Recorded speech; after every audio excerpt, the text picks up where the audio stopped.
Tantor Audio presents Highland Sparks by Keira Montclair. Narrated by Antony Ferguson. Chapter 1. October 1263. South Ayrshire, Scotland. Gwyneth of the Cunninghams smiled as she thought about how well she had done at the butts. Her father, who'd first taught her how to knock, draw, and release an arrow, would have been so proud. How she missed her Da and her brother Gordon. They had held such fierce competitions, and even though she'd lost most of the time, it had improved her skills as an archer. She picked up her pace so she could find her younger brother, Father Rab, to tell him of her good fortune for the day. As she approached the back door to the kirk, a rustling in the bushes startled her a few seconds before two sets of strong arms picked her up and pinned her to the ground. She tried to scream, but a gag was stuffed in her mouth, stifling the words she wished to shout. "Help me, please! Someone help me! Who are you?" She kicked and squirmed with everything she had, but to no avail. One vile brute held her arms while the other pinned her legs. The smell of fish invaded her nostrils. She prayed for her brother to step outside, or for anyone in the area to assist her, but it was dusk, and the men wore dark clothes. Bystanders would have to be close to realize what was afoot. Even Gwyneth could barely make out the looks of them. The lout at her feet tied her legs together. "Och, 'tis a feisty one, is she no? I'd like a wee taste of this one." The smelly one at her head spoke first. "Keep your shaft between your legs. Duff will skin you alive if you touch her. He says she still has her maidenhead." The name made her buck and kick even harder. 7 long years ago, she had watched her father and brother die at the hands of Duff Erskine. He was her one sworn enemy. Smelly guffawed. "Well, I wouldn't mind checking for him." The second attacker finished tying her legs before nodding to his partner. "Shut up before someone hears you, fool. Tie her hands together so we can get moving. The boat leaves shortly." Gwyneth panicked. The boat? As in a boat to send her off from the docks? Where were they sending her? Her heartbeat sped up as her vision dimmed. "You know Duff makes 10 times the coin for a lass whose maidenhead is intact." He grinned at her as she continued to fight against her bindings. "Whoever buys this one in the East will have a challenge taming her." Her maidenhead? The East? What were they talking about? A chill ran up her spine as cold sweat drenched her body. All the possibilities, one worse than the next, raced through her mind as her eyes searched the area for someone, anyone to help her. Not paying any heed to the desperation, the two men tossed her in a horse-drawn cart like she was a sack of flour and covered her with a scratchy blanket. At the last minute, her bow landed beside her. "Why'd you do that?" Smelly asked the second man. "Duff says he can sell any weapon. He'll make coin off her bow and quiver." Screaming through the gag, she bucked with all her might, but no one came to her rescue. Angry tears slid down her cheeks at her own powerlessness. All the training in the world with her bow and arrow would not help her now. "Papa, help me. Lord, help me." The words repeated themselves over and over in her head as she was bounced along in the cart. It seemed as though she had been moving forever, but in truth she knew it had only been about an hour before the horses finally slowed. The smell of the firth reached her, and she closed her eyes, not wanting to accept what would happen next. "Nay, nay, nay." She bucked again in an attempt to throw herself over the side of the cart, but failed. A few minutes after the horses stopped, Duff Erskine's hated voice reached her ears. "There she is." He removed the blanket and her gag and stroked her cheek. "Och, you did grow up to be a beauty, didn't you? And those blue eyes, I never noticed them before." He broke out in a huge grin. "You will fetch me a large number of coins. How are that bow and arrow working for you? I'm glad the lads brought them along. I'll sell them in the East as well." Gwyneth screamed, and Erskine slapped her. "Close your mouth!" She screamed again, and he wrenched her up by the hair. "No one will help you. I send women abroad whenever I please. and no one ever helps them. Why? Because no one dares face me, not even the sheriff. But have no fear, you won't be alone, he said with a smirk. Several women will be going with you. As soon as he was close enough, she clawed her fingernails across his hand. Bitch! Flinging her head back down, he cursed again at her, checking his skin where she'd scratched him. Duff Erskine had changed. No longer looking like he lived by the water and just came off a boat, he wore finery like any nobleman in England. A sickish smell emanated from him, some type of scent much like a lady who wore lavender. Gwyneth's nose wrinkled, but then she grinned, noticing a small trail of blood sliding down his arm. It was a shallow wound, but each drop of blood was a small victory. He turned to one of his comrades, the one she knew as Smelly, and said, "Rodney, hold her head down." The brute pinned her head to the cart. No matter how she fought, she couldn't escape his grip. Erskine leaned over and pinched her nose. "Open up!" Gwyneth refused to open her mouth, and held tight for as long as she could, flailing and kicking at the same time. The other brute pinched her thigh and said, "Open up, bitch! I got to get home." She couldn't hold on any longer. Her mouth opened as she gasped for air, and Erskine forced a vile liquid into her mouth. She fought to spit it out, but gagged on it, swallowing much of it. "Fight, Gwyneth, fight!" A persistent voice cried out in the back of the head, but darkness overpowered her as her squirming weakened. Whatever liquid he gave her taking over. Gwyneth had to clear her mind and find her bow and arrow. If she didn't, she would never be able to accomplish her one purpose in life: killing Duff Erskine. She struggled to lift her head but could not. The muted echo of Erskine's laughter set off a fire inside her, and she willed herself to get up just so she could hurt him, kill him, anything. She couldn't move. What had been in that liquid? She made out bits and pieces of what he was saying to his lackeys. Once you get to the east, highest price for the dark-haired one. They'll pay lots of coin for blue eyes. Finally, the fingers of her left hand wiggled as she commanded, prompting her to grab for something nearby, anything that would help her hoist her body up and fight. She gripped the handle of a wooden chest, scraping the raw skin of her hand across the rough wood, but she ignored the pain, pulling with every muscle in her arm to lift her torso off the ground. Suddenly, her entire body rolled along with the floor beneath her. Fie, a boat. I'm on a ship. Aye, the others are young enough to get good coin, but you should get the most for Gwyneth. Besides, she scratched me like a bobcat. She owes me. She rolled onto her side, bracing her bound hands on the floor, hoping to stop the movement. She searched the closest area, taking in the other prone bodies strewn across the oak planks of the ship. Women. Who knew how many? Duff stood at the bow, talking to several men, chuckling as he handed them coin before he left the ship. Hoisting her head up, Gwyneth continued to assess her surroundings until the ship caught another wave and she fell back again, striking her head on a wooden plank. The last thing she saw was Duff's cruel eyes staring straight at her, a big grin on his face.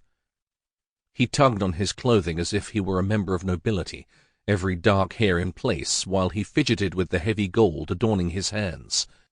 He tipped his hat at her with a wink before he stepped off the boat. "Have a nice trip, Gwyneth." She would kill Duff Erskine if it was the last thing she did.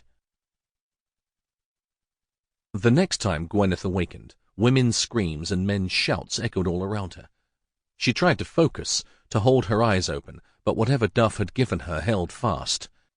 Drugged into slow motion, she attempted to lift her head again, but to no avail. Right away she knew. The smell of the air and the movement of the swaying oak planks underneath told her all she needed to know. They were afloat. Her guess was they sailed on the Firth of Clyde. She fought to clear her mind and remember exactly how she had come to be here. She had been attacked on her way from the archery butts to the kirk where she lived with her brother, Father Rab. Moving her head, she caught sight of a large galley ship bobbing next to theirs. Thank God, someone would rescue them, for she had yet to find her bow. Squinting to see who was boarding the boat, she groaned and fell back against the rough-hewn planks. More bad news. The boat was flying the raven banner of King Harkon, the king of the Norse, who was rumoured to have brought thousands of his men to pillage and plunder Arran and Ayrshire in order to keep control of the Western Isles away from the Scots. Lying in the corner of the ship's deck, she attempted to stay as unobtrusive as possible as she worked to free her bindings while hiding under a slip of canvas. Hoots and hollers from the invaders sent the crew of her ship scrambling in different directions, and then a group of filthy Norsemen came aboard, pushing past the lasses in pursuit of the crew. Moments later, she heard fists pound against flesh, accompanied by the sound of breaking bones. Men yelled, begged, and threatened, but to no avail. Dissonant sounds rent the air, clashing metal, screams, and men falling overboard. Who survived, the crew or the Norse, she didn't know. She feigned sleep in case they returned. Moments later, relative quiet descended.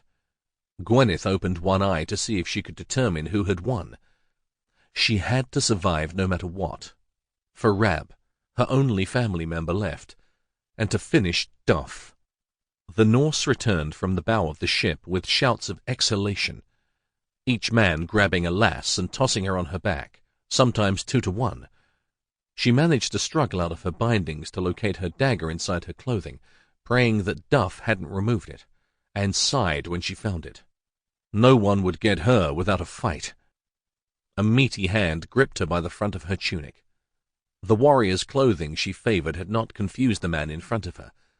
The brute tossed her flat onto her back, then landed on top of her with a shout of jubilation. His hand reached down to fondle her breast, and she brought her head up with a snap, knocking her forehead against his hard enough to stun the lout for a moment. He slapped her twice before pinning her to the ground. Furious and fueled with new purpose, he continued by ripping through her clothes and fondling her private area. A jolt spread through her as a hard piece of flesh met her entrance.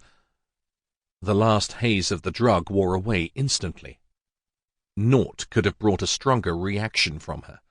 A fierce growl wrenched from her gut as she reached into the fold of her clothing and pulled out her knife, aiming directly between the blackguard's legs. When she connected with his flesh, he bellowed and screeched as blood spurted out before he could reach for his bollocks. She had found her mark. Swinging his fist, he caught the side of her head before she managed to roll away from him. Another Norseman bellowed out a warning, and the fool she had speared glanced back to look at his comrade, who was pointing up the firth. More ships headed in their direction. She could tell from the expressions on their faces that they were worried. Norse or Scots. After a quick murmured conversation, the invaders scrambled back onto their longboat and rowed away. Gwyneth pulled herself into a sitting position, not even bothering to hold her ripped clothing together. She surveyed the deck, fighting to stay awake and think clearly. At least 5 other women were moving. 2 weren't. Dead? Could they be dead already?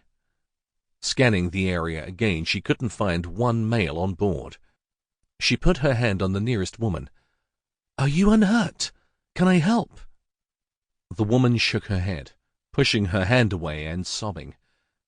Gwyneth looked around the boat again, but her first impression had been correct. There were no men. A small slither of hope sprung inside her. Perhaps they wouldn't be sent to the east. The Norse had done them a small favor. Every last member of Erskine's crew had been thrown overboard. Chapter 2. Logan Ramsay spurred his horse forward, ignoring the voice in his head. "You can stop now. You don't need to protect everyone. Your niece and nephew are better now that Brina Grant has healed them." His brother Quade's 2 children, Lily and Torian, had both developed a sickness that had made them so ill they could not even get off their pallets. Torian had barely been able to lift his head off his soft pillow, and he had been in too much pain to move. Logan, who loved the children as if they were his own, had been beside himself. Quade and his mother had stayed by the wean's side year after year, but he couldn't handle it. choosing instead to wander whenever he felt overwhelmed by the failure of not being able to cure what ailed the wee ones. Then he had kidnapped Brina Grant, renowned as the best healer in the Highlands, and brought her to his home. She had not only healed both children, but also fallen in love with his brother and married him. Brina, Quaid's wife, was quite simply the best thing to happen to his family. So he would now do anything for her. It was, he told himself, the reason he still rode. Robbie Grant, the captain of the Grant warriors, was the reason he was on this journey. Robbie was Brina's brother, and he was determined to find him and bring him back to the Highlands.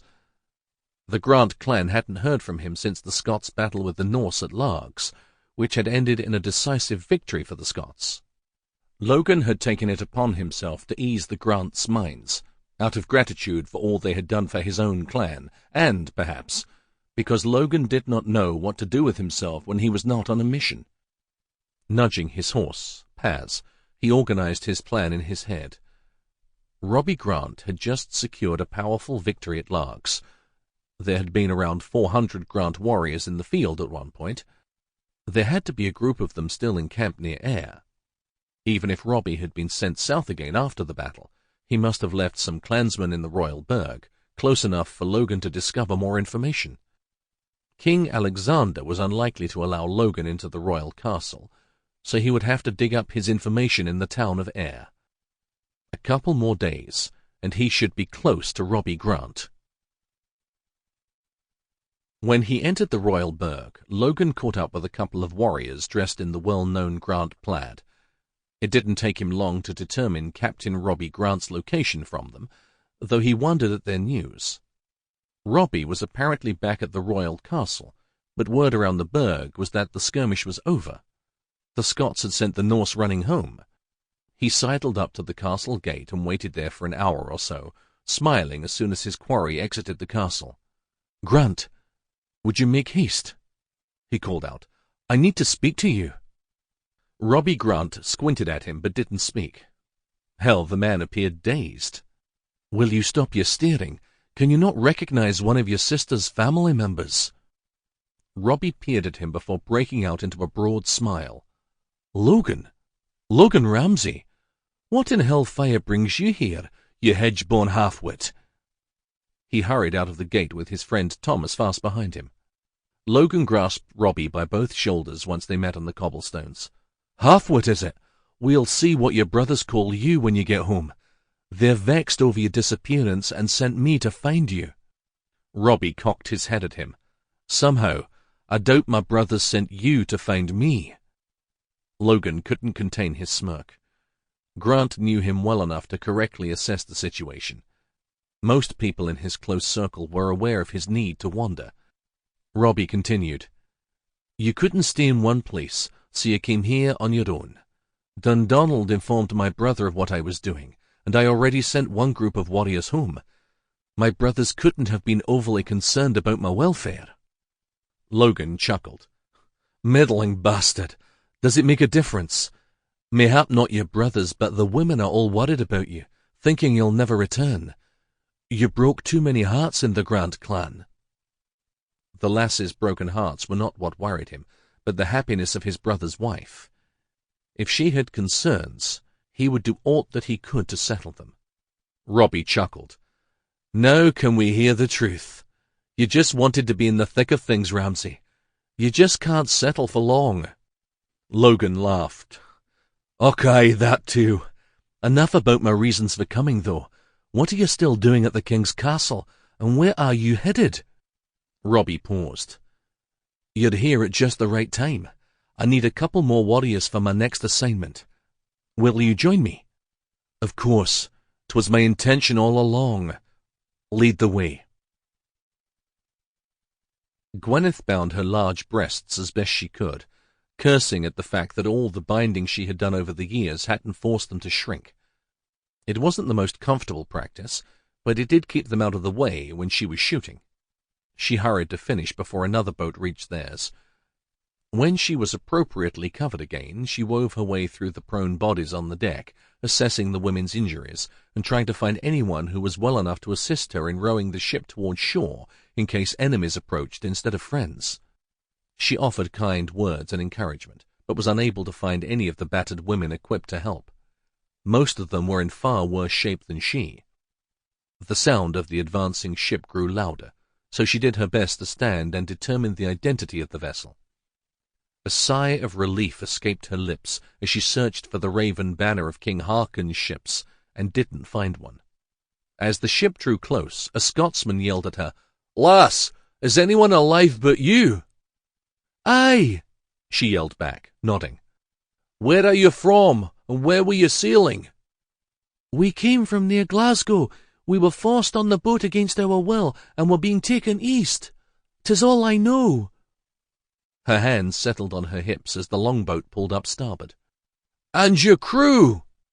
"I was drugged and fuzzy, but I think the Norse threw them overboard." "Dead or alive when they were thrown?" The captain of the ship's gaze searched the surrounding waters for survivors. "I can't answer that." Gwyneth held tight on the side of the boat to keep from falling overboard as the other ship came close, sending waves through the water. As soon as the two crafts were close enough, the captain jumped onto the deck, landing near her. Shock registered on his face. "Lass, the Norse do that, or your captors?" He nodded toward her battered face. "The Norse." The man tied a rope to their boat and signaled to his crew to head toward shore. He turned and announced to Gwyneth and the rest of the victims, "We'll tow you back to South Ayrshire, the closest land from here. There's a kirk not far from the beach." Once she knew they were headed to shore, she sat next to the woman nearest her and placed her arm over her shoulder, rubbing her back to try to calm her. Gwyneth didn't recognize her, but what the Norse had done to her and the others made her ill. Their rescuer inclined his head toward the other women. The rest looked the same. Worse. Logan heard sobs as they came near the kirk south of the Royal Burg. Robbie had informed him their mission wouldn't be pleasant. Apparently, the Norse had attacked a ship full of women in the Firth of Clyde. Women who'd been kidnapped and were being sent east to be sold as slaves. Logan had to admit he had trouble believing such a travesty would take place just outside the Royal Burg. Robbie had been told the women were not in good shape, so Logan prepared himself for the worst. He couldn't handle seeing defenseless lasses beaten, though he knew it happened often enough. It didn't happen in front of him. He and Thomas hung back while Robbie knocked on the locked door of the kirk, night having settled in around them. The door swung open just a touch and a man of the cloth stared out at them. "State your purpose." Once Robbie convinced the priest they had been sent by Dundonald, he beckoned to them and led them through the front door while the other Grant warriors waited out front. Robbie followed the priest into the back, and Logan and Thomas waited in the chapel, both pacing in anticipation of the job they had ahead of them. The two exchanged glances as the cries of women in pain reached their ears. He vowed to make it his business to search for the bastard who had kidnapped the young lasses. Robbie stuck his head out of the back room and beckoned for them to come forward, so they followed. Inside the chamber, several women rested atop small pallets, groaning and crying. Logan had to struggle not to react as he wished by pounding his fist into the wall. Robbie turned to the priest, his expression a question. Logan knew what he wished to ask. He was concerned about how to transport women with injuries. Grant had been wise to bring more warriors to aid with the escort. Father McLaren spoke in a soft whisper. "Probably better to move them tonight, lads. There is naught more we can do for them here. They need to be tended by women, and we just don't have the supplies for bandaging or the healers to set their broken bones to rights." Robbie frowned. "How shall we move them, Father?" "There are 2 carts. I believe we can get them comfortable for the most part. There are several mounds of hay in the back. My fear is if you wait until daylight, you'll draw more attention to the women. If you leave soon, you should be able to make it to the priory by morning. At least you'll travel through the Royal Burg in the dark." Logan peered around the room and froze when his gaze rested on a dark-haired lass with light blue eyes, a color he had never before seen except in the crystal-clear skies of summer. She stared directly at him, her bronzed skin darker than most women's, and everything about her was so beautiful he couldn't tear his gaze away. When he moved closer, he noticed the bruises that marred her beauty, and his mind created a satisfying fantasy of killing the bastard that had dared to touch her. He reminded himself of what the priest had told their group about the ordeal these women had faced, how they'd been attacked by foreigners after being taken captive by their own countrymen. Approaching her made the tragedy that much more real. Few women would survive such a thing with their spirit intact. The fire in this lass's light eyes marked her as a fighter. Her eyes were both haunting and challenging, probably in an attempt to mask the pain and humiliation she had just endured. He was drawn to the lass like a moth to a flame, even though every ounce of her warned him off. The woman hissed, "Touch me, and I will rip your bollocks in two, you rutting bastard!" Father McLaren pivoted toward the young lass, who looked to be around 20 summers in age. "Gwyneth, these men are here to help. They aren't the enemy. Their mission is to transport you to the Priory. Please be agreeable. We'll get you back to your brother's kirk in Glasgow." The lass named Gwyneth lifted her head into the light so she could survey the rest of the group. The slight movement brought more attention to the bruising of her delicate features. She looked as if she had been slapped and punched, which only fueled Logan's fury. He could hardly fault her for wanting to blame every man in her vicinity. He would allow her to direct her ire at him, for he knew how difficult it was to be a strong person with no control over your circumstances. He had felt the same way when his wee niece and nephew were near death. Dressed in warrior's clothing, including leggings and a clinging tunic, she ignored him and continued to fidget with her torn clothing. Logan moved over to stand in front of her. She hoisted herself up, standing tall enough to almost look him in the eye. He was still a mite bit above her, but she was close to his height. Long limbs supported her, and she clutched a small plaid to her torso. She never took her eyes off Logan, but she directed her comment to Robbie. "Take me back to Glasgow, and I will be eternally grateful, but I won't go to the Priory. I'm going to my brother's kirk. Fair warning for any of you, if you try to touch me, I'll stick my knife between your ribs when your head is turned." Father McLaren said, "Gwyneth, these are the men who fight for the Scottish crown. They aren't here to hurt you." "Your pardon, Father. Other than you and my brother, all men are the same to me right now.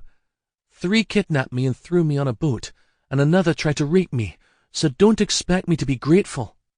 Get me to Glasgow, and you'll never have to see me again. Just give me my bow and arrows and my knife, and I will leave a happy lass. And don't try to tell me they aren't here, because I know the rotten bastard intended to sell my weapons too." Logan celebrated inwardly. She was a fighter and an archer. There were not many lasses able to use a bow and arrow correctly. This he would beg to see. The more he learned about her, the more he wanted to know. He smiled at her when her gaze caught his. "Do that again, and 'twill be the last thing you do, warrior or not." She leaned in, so she was nose to nose with Logan. "You don't frighten me. I could kill you easily." He had to give the lass credit. He could see in her eyes how close she was to falling apart. Somehow he knew she would hold it together. He would not do anything to make it more difficult for her. "I have nae doubt you could, lass," he said. "I'll keep my hands to myself until you request otherwise." The two stared at each other for a long moment, complete silence as everyone else in the room waited to see what would happen next. He let her set the pace, something he rarely did for a woman. Even the way she wore her hair, pulled straight back and plaited from a spot high on the back of her head, enticed him. Something about the glossy sheen made it look stronger, cleaner, and more beautiful than that of any other lass. Much to his delight, the lass held strong under his gaze. Logan had found a woman who would stand up to him. The urge to kill the bastard who'd put her in this position raced through his body again, unstoppable as flames through a field of wheat. Finally, Father McLaren cleared his throat and said, "Come, lass, I'll give you your things as long as you promise not to use any of your weapons on these men. And please, Give my regards to your brother. Gwyneth limped along behind the priest. Father! Sample complete. Ready to continue?